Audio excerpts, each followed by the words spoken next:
Y'all, presidential diamonds, got lots of questions about that too. I was getting hundreds of questions, so I went ahead and decided to do a live Facebook video in my car on my way home, my hair all messy and no makeup, and all you guys shared it like 600,000 times. They did my makeup backstage, so I look better now.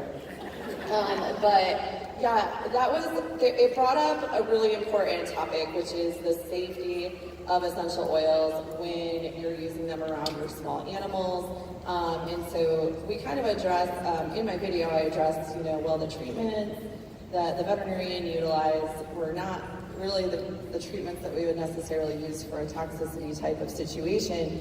But it is important to know that we do need to be careful with cats in particular when we're diffusing essential oils and use therapeutic grade, certified pure therapeutic grade oils, which is really important, as well as, if you're diffusing, making sure that you're leaving the room door open so that the animal can leave if they desire.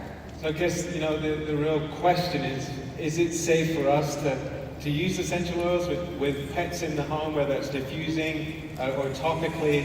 What are your thoughts, Dr. Fezzo? Yes, it is safe. Prides itself on its purity and its quality. And because of those standards that they uphold, doTERRA essential oils are superior to any other product on the market. And as such, they can be used safely with ease. The safety and quality and purity is everything. Simply stated, without the quality and the purity that doTERRA offers us, we wouldn't be able to confidently commit to you as veterinarians that these oils are safe. I completely agree. I use the oils with confidence. I know that one of the biggest issues in small animals, and especially in cats, is that they do not do well with synthetics, and they do not do well with adulterated products. So the fact that we're using something that we know is very safe and that doesn't have those risk factors, we've already gotten over that first hurdle of safety in small animals because we are using something that is so pure. Thank you. Dr. Kester. I have a picture of my daughter has, I wish we had it here today, of the cat standing over the diffuser as it's My theory on this is, if it's good enough for me, use some common sense, certainly use it in your pets. Fantastic. What about for our DIYers out there, home cleaning, et cetera, et cetera? Dr. Yamamoto, do you want to speak to that a little bit? Well, the big concern as a veterinarian is that when we apply, say, any sort of synthetic product that you can find your grocery store or local store, and we're applying it on the ground, we're applying it on our counters, think about your dogs, your cats are walking on that, and in turn will probably be ingesting some of that off of their paws after you've just cleaned. And here you are trying to make your little home a safer world, but in all reality, that is a potential toxin that's being ingested. Whereas if we're utilizing some of these DIY products, any of the On Guard cleaners, I feel much better about my dogs and cats walking around the house, my children walking around barefoot, because it is safe. And we've proven that it's safe. And even if they do ingest it, I'm okay with that. So I'm all for DIY products because, again, we're utilizing very safe oils and utilizing doTERRA products. Okay, so we've established it's safe to use them ourselves. How about using them on our animals? Dr. Fezzo. Topical use of doTERRA essential oils is perfectly safe. In fact, it's a very common way to apply oils readily. Can you use them daily in your Daily. practice? Absolutely. Yeah. Dr. Fisher? Yeah, I agree. I use them daily in my practice topically. I do find that we have to be a little bit more cautious with how we use them. I will use them more as I would use with my 5-year-old daughter, as opposed to using higher concentrations that I would use with myself. So usually I will use things that are about a 1 to 3% solution with pets. So something like 3 to 6 drops in a 10 ml of carrier oil would be my go-to for how I dilute before I apply to the pets. Okay. Dr. McCaskill. Safety is always an issue for animals, so no matter what conditions, use good sense. Follow the instructions. Follow the instructions. As we advance in this program, you'll get more direction, you'll get more good information. But yes, just be careful. It's wonderful. Follow the instructions. Dr. Yamamoto. My only add to that would be that you know your pets, and that's what it is. And we can sit up here as veterinarians and talk about all of our knowledge, but the reality is you are with them every day. If you are utilizing an essential oil that is deemed safe and your cat is vomiting or your dog's like, nope, I'm walking away, use common sense. You know them. That's them telling you, this one's not working for me. So please understand, you have to take our recommendations, and as this grows, there will be additional recommendations, but you know your pet best. Fantastic. Well, I'd love to get into some kind of the best oils to use, but you know, we had a post that went up, and there was a lot of questions on the do not use list. One of the top questions was around tea tree or melaleuca. Dr. Rourke, you know, what are your feelings around that? Andrew, why do you always ask me the hard questions? Melaleuca, tea tree oil, very, very controversial in small animals, right? Totally use it all the time with horses, goats, cattle, chicken, awesome, no problems. But when we're talking about dogs and cats, they have a different type of metabolism than, say, we do, or even other species of animals do. And so it is one that you do need to be a little bit cautious with. I think probably all of us have used melaleuca in our practices in very difficult, specific type of scenarios. However, when we're addressing melaleuca, tea tree oil with the general public, we really have to recommend that since they metabolize it differently, it's excreted from their system. It takes longer to excrete it from their system. And some of the toxicities that we've seen with tea tree oil have to do with purity and potency, as well as this metabolism factor. And so you really need to take that into consideration. And we have so many other beautiful oils, guys. Like, you can totally use something that's a little bit safer as opposed to tea tree oil when you're addressing different situations. And that's really what I would recommend, is maybe just stay away from it. If you're using it at a 1% dilution, you know, once every once in a while, it's probably going to be okay. But it is one that you do need to be a little bit more careful with, Andrew. Dr. Fisher, what would you use in its place? So I typically will use geranium a lot.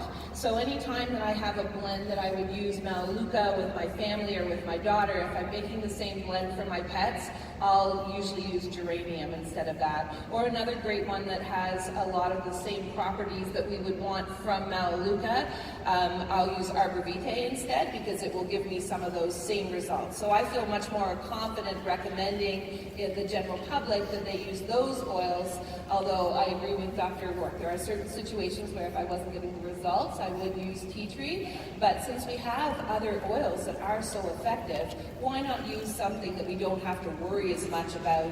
And so that's my go-to, geranium and arbor vitae. Okay, thank you. Well, I think we can see here we posted, or Emily posted, some questions to the public, and we literally had thousands come in, and we were, the executive team were surprised at the level of excitement amongst so many thousands of people. And so I'm going to hit on some few tips and things that we can really do practically, you know, today with our own pets.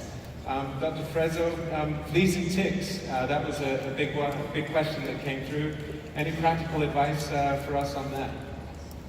So fleas and ticks are a universal concern among pet owners. And in New Jersey, we have to protect our pets from fleas and ticks all year round. There are several oils that are safe and effective against fleas and ticks. To name a few, arbor vitae, geranium, lemongrass, cedarwood, and rosemary.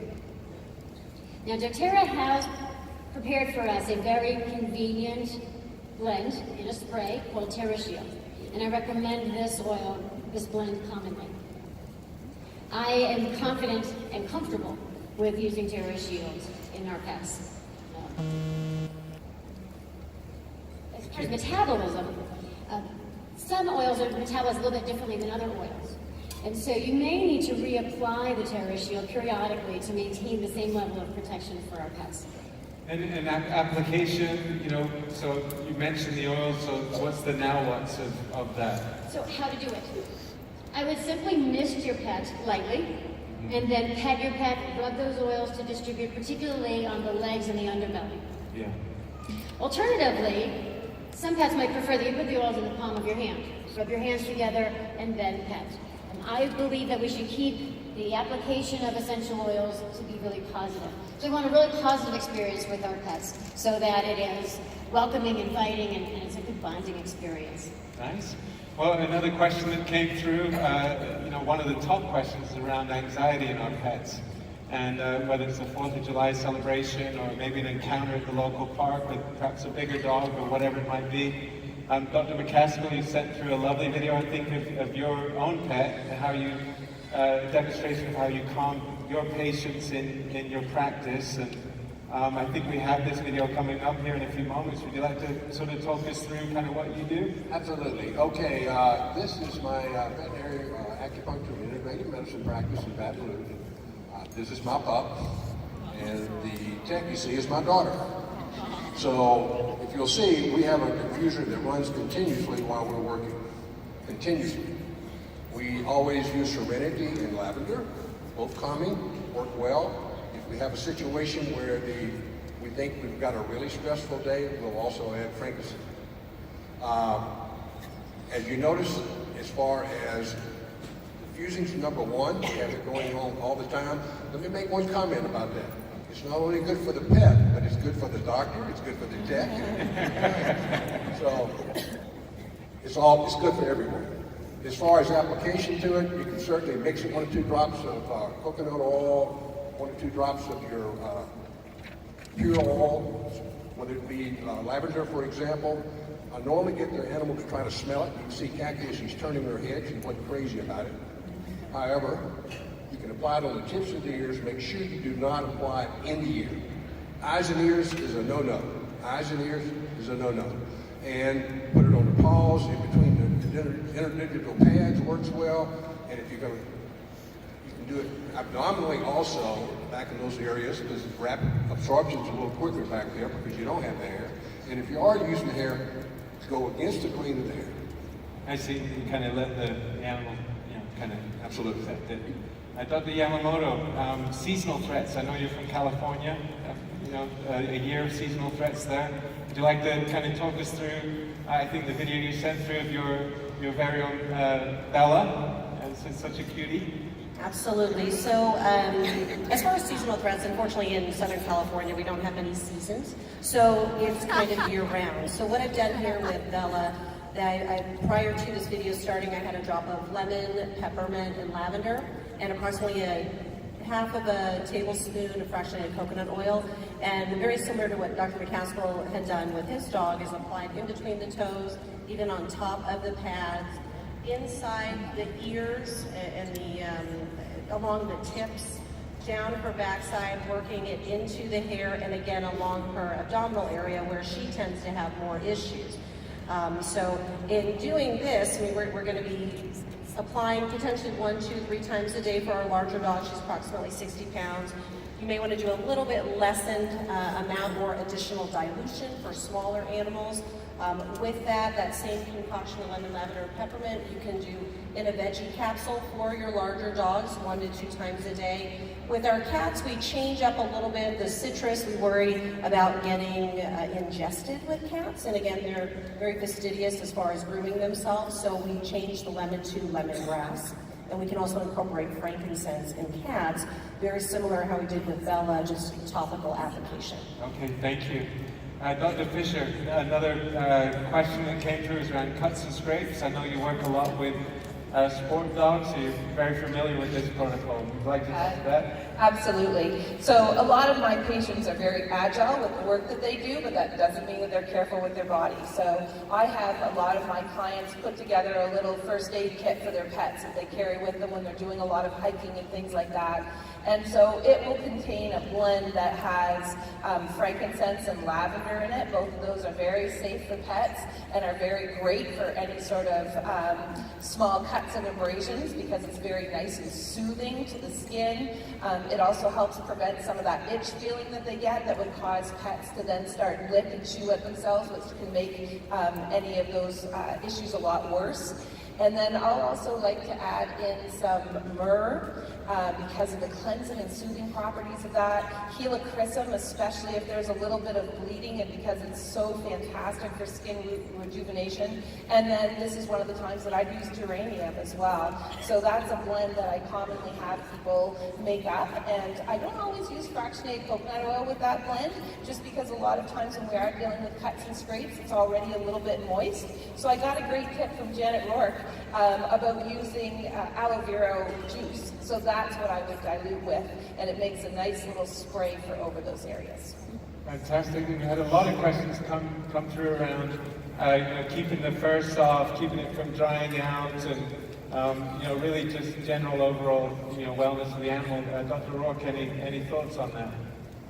Yeah, so when we talk about skin health, with small animals in particular, but really any animal, including people, we really have to look at the foundation of health, right? Which is, in our doTERRA wellness pyramid, our nutrition, right? So the foundation of health is nutrition and gut health, and the same applies for our animal friends as well. So really what I like to do with skin health is address the food, the nutrition part of it, which I could talk for probably 2 hours on that, but I know we're limited on time. So adding supplements like omega-3 supplementation as well as digestive enzymes, Terrazyme works great for all species, and probiotics as well can really help with that gut health, that foundation of health that's needed to then that it'll actually manifest itself in healthy skin as well. So. Okay. And do you advocate any oils in addition, perhaps in the food or topically? Sure. So overall health, you can add frankincense. Copaiba is a great one. If you are having some digestive issues, obviously Digestin is a great go-to as well. Fantastic. Dr. Yamamoto, do you want to speak to that a little bit? Sorry, I would say I was very excited about the Copaiba that were introduced to last year, and that's one that I have brought in as well for general health, as Dr. Rourke had mentioned. On Guard is another one, just as far as general immune system support, which also ties into our skin. That's one giant organ, so we want to ensure that everything is put together in addition to the nutrition, omega fatty acids, probiotics, adding in On Guard. Nice. Well, Dr. Frezzo, you sent through a very cute video of Peanut helping us with some digestive issues or supporting a healthy digestive function. Do you want to talk us through this video? So Peanut is one of my patients, and he truly enjoys his oil experience. You'll see in this video, he lies down, he's ready, and he asks his mom for his oils, and then he asks for more. Peanut was having some digestive issues, and we corrected his diet, added supplements, and his daily application of Digestin has become quite a routine that he enjoys. He's truly remarkable, and everybody loves him. My clients, his parents, are so happy that he's doing really well. He loves it. He truly does. In the end, you'll see he asks for more. He literally does. And Dr. Fisher, I know also you use extensively the aroma touch technique with your animals and patients. Yeah, I primarily see a lot of rehab patients. So I'm dealing with pets that are either recovering from surgery, or I see a lot of senior pets. And so if you come to my practice, you're going home with homework. So a lot of times I will get people to do some gentle massage and stretching and range of motion with their pets. And this is a time that Aroma Touch is a fantastic product to use. Not only does it calm the pet so it allows them to relax a little bit more into letting you manipulate them and do some of the massage, but it also has oils that are very soothing and supporting to the muscular system. So it's one of my favorites to use, from sport dogs to senior dogs. Fantastic. Well, I think we've spoken a lot about kind of our pets, the smaller animals. Dr. Rourke, I know a significant part of your practice is larger animals, horses. And you two sent through a video. I'd love for you to kind of talk through kind of how you deal with your the horses in your practice. This is Java. She's a warm blood. She does a venting. So we offer the oil there for her to smell. Licking and chewing is a really positive response to an oil. This is Copaiba. She's licking it off my hand here. And then we're going to apply it topically. So she's ingesting it. That's a flavorous response. That's a very positive response to an oil. She loves it. So she's, as an eventing horse, she needs some muscle support and joint support. We just apply it topically along her spine like that, and just rub it in. Anybody can do this. You do not have to be a veterinarian to do this. And she just loves it, and this is how we apply it. What I love about our essential oils is that, I know a lot of people were hoping for an animal line. But we can actually use all of our oils with animals, and so I love our blends. Digestin, so good for horses to support their digestive tract. Aroma Touch to support the joints and muscles of our performance horses, and Breathe to help open up the respiratory tract. Balance, so good for grounding, especially I think Jill Winger's video mentioned Balance and Intune on her horse at horse shows. So really, really good one to use with horses and large animals in general. Nice. Dr. Fisher, you mentioned you have a 3-week waiting list. Any thoughts or ideas on either talking to our vet about using essential oils, or finding, a vet that may use holistic practices? Yeah, absolutely. So hopefully we are getting more veterinarians that are looking at a more holistic view of the body. As he was saying, in our practice, we've been looking for another veterinarian because we're booking so far out. But I think it is still important that people be honest with their veterinarians about what they're using with their pets. I think that if you explain to them that you are using doTERRA, that it is a 100% pure product, that you know of other veterinarians that are supporting its use, it sort of helps them to be more open to what you guys are doing at home. And there are other ways that you can seek out holistic veterinarians. If you go to some of the sites like the American Holistic Veterinary Medical Association, you can often find veterinarians there. We will always talk to other veterinarians about how to use the essential oils and how to do that support. And I think that nowadays there are way more veterinarians that are becoming open to it. I've been doing holistic medicine for 14 years, and I can tell you that 14 years ago I did not get any referrals. And now I'm getting lots of referrals from other veterinarians. I'm getting lots of questions about what I do and how it can benefit pets. So I don't think we have to be as worried about being honest with the veterinarian that you're working with about what you're doing with the oils. And hopefully that will get them interested. They'll look at some of the research, especially with all the new research that doTERRA is going to be coming out with. It's going to make it a lot easier for you guys to work with your veterinarians. Yeah, and I know both, perhaps all of you, but I know Dr. Casper, you're kind of sometimes seen as the veterinarian of last resort. Sorry to say that's correct.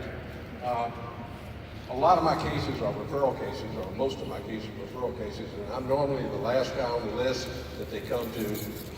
Often I've been able to help so many pets, thank goodness, and often I am the last hope for the owner. So now with the use of a new tool, especially for those pets that can't take the herbs or can't even acupuncture the animal, hopefully we'll be able to introduce doTERRA essential oils as a backup tool. And I can't say enough. I'm so excited about having a new tool in my toolbox. Great. Dr. Fezzo, any closing thoughts? I'd like to leave you with a sense of peace, that the doTERRA essential oils are perfectly safe.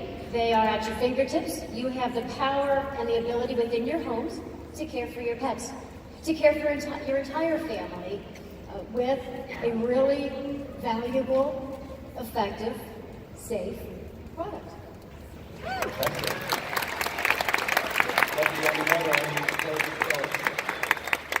I would just say in regards to, I know there are going to be a lot of questions about safety and things of that nature. And one of the things too is as you are introducing oils into your pets, I would recommend maybe you start with one oil at a time and just assess, what does my pet think about this? And then you can add in additional. So it's something where kind of like with yourselves, you're figuring out what works best for me versus what's working best for Larry, those kinds of things. Your pets are going to be the same way. So baby steps, and then you're going to get to a point where you are utilizing them every day just as you are on yourself. So be patient, it will happen. Great. Well, we found this helpful. I'm sure we could discuss for hours. And I only wish we had the time to kind of get into all of the thousands of questions that have been posted, and I'm sure that you have out there in the audience. But what we do know is that there's a huge demand for more information, guidance, and practical usage tips for integrating essential oils into the daily lives of our animals, our pets, our loved ones. And over the last few weeks, with the overwhelming response we've had, to the panel and the excitement around that, the executive team have been discussing the possibility of forming a veterinary advisory board. I'm from England, we struggle with our words sometimes. I don't know, how would you feel about this? The board would meet several times a year, discuss the latest science, share best practices, publish articles, blog posts, and connect with many of you across various channels. So I think everyone's in agreement on this. So I'm pleased to announce in 2018 we're going to form this advisory board, and we're super excited about this.